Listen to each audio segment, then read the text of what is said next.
जय सिया राम।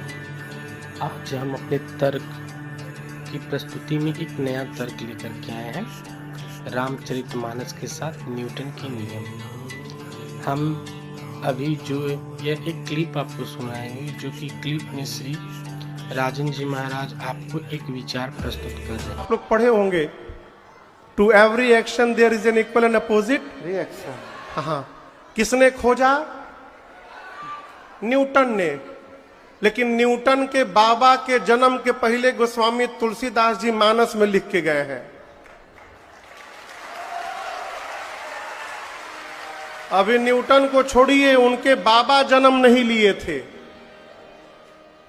हमको पढ़ाया गया न्यूटन ने लिखा third law of motion. Goswami ji लिखते हैं, हनुमान जी जब ऊपर गए तो जितने फोर्स से हनुमान जी ऊपर गए उतना ही फोर्स अपोजिट डायरेक्शन में गया, नीचे चले उसोगा पाताल तुरंत। इतना फोर्स नीचे गया, पाताल तक सब हिल गया। आपने ये क्लिप सुना और आपने यह क्या प्राप्त किया?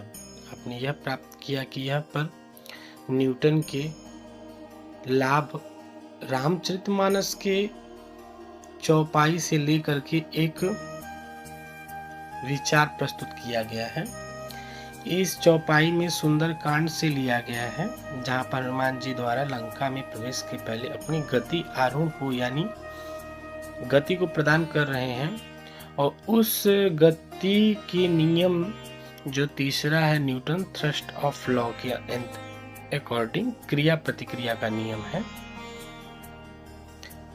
जैसे ही हनुमान जी लंका को जाने के लिए अग्रसर होते हैं तो उनके वेग, जैसे एक जेट या विमान उड़ते हैं तो उन विमान जेट के द्वारा जितना मोशन नीचे को लग जाता है उतना ही मोशन ऊपर को लगता है, यानी बल, फोर्स, एनर्जी लगता है। उसी प्रकार से हनुमान जी अपने पद द्वारा जितना धरती पे प्रहार किया उतना बल तो उनको प्रदान हो गया समुद्र मार्ग से लंका को जाने के लिए, लेकिन जो पद द्वारा उनके वेग संचालन किया गया पृथ्वी पर, उस वेग के दबाव सीधे पाताल को गया। यानी रामचरितमानस में जो वर्णित है वो उस टाइम के न्यूटन्स के नियम जब नहीं किसी को मालूम था तब वर्णित किया गया था। ऐसा माननीय श्री हमारे राजन जी महाराज कह रहे हैं। उस विचार को लेकर के और न्यूटन्स के नियम को लेकर के